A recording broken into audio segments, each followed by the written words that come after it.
Alright y'all, I'm going to make some jug lines. Going to show you how I do this.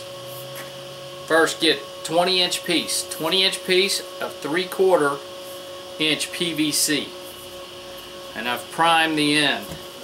And what you're going to do is take a 3/4 inch cap, drill a hole in it, put an eye bolt in it, and glue it on one end.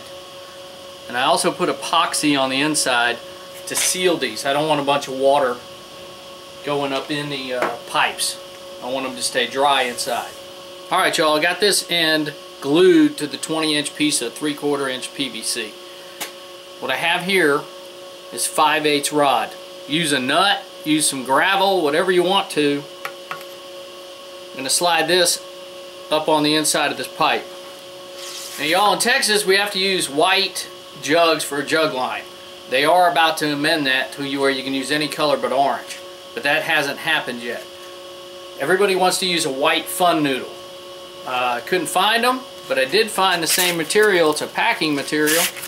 And so what I'm going to do is cut this packing material 10 inches, drill a 3/4 inch hole in it, and stick this through.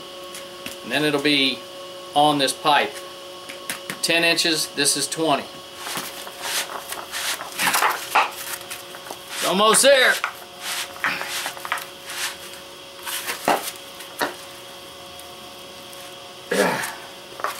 Look at that. Got it through. Now I used a wood bit, 3/4 inch.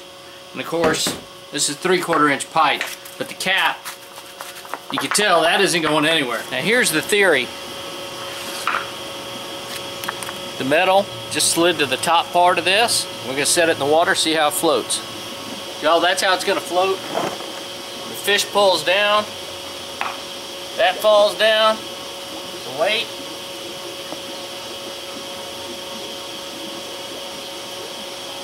Anyway, you can tell it's going to be kind of like this, but with a little bit more weight.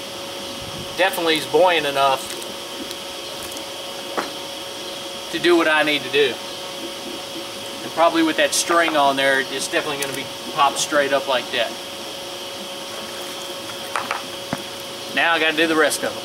Now y'all, after you build these, go ahead and get your Bruce Lee moves out of the way.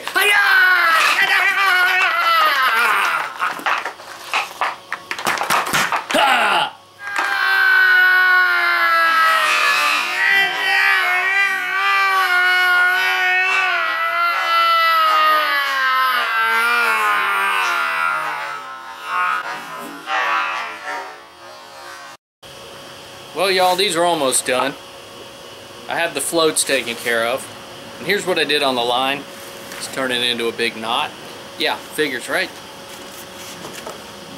Hold on. Yeah, I don't know what's up with those tangling lines. Here's what I did is I tied on a circle hook and I used just a loop over the hook like this so I can change them out real easy. Yeah, so I put that back through the eye, pulled it up, came back through and just pulled it tight. Why I'd want to change out the hooks real easy, I don't know. But how I'm going to store them, I have 3 hooks for each trout line. I'm not trying to like load the boat with this. This is kind of be like a little sideline while I'm fishing. I'd much rather catch them on my rod and reel. But what I'm going to do is just take these 3 and I'm wrapping them around the float, and you can see the connector there. That's not a circle hook, by the way. That's what I'm going to connect to the trout line. Now let's see if I can find a spot to connect this.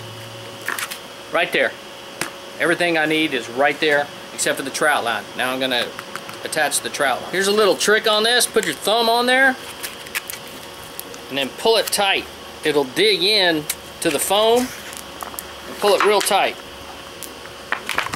This way it won't unravel on your boat. Just like that. Nice compact unit.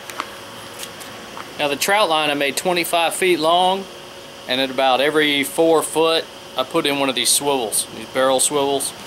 I had some lead ingots, and so I just wrapped the trout line around like that, and as I lower it down, I'll have my hooks off, laid there. I'll be able to connect them one at a time. I do not want to leave a hook behind me, if that makes sense. In other words, as I'm dropping something in, I don't want a hook coming across me to where it can snag me. Like I said, I'm not trying to fill the boat. This is just something to check while I'm out there, you know, paddling around fishing. So anyway, y'all, that's what I'm going to do for my trout lines. Subscribe, hit like, don't care. Appreciate you watching.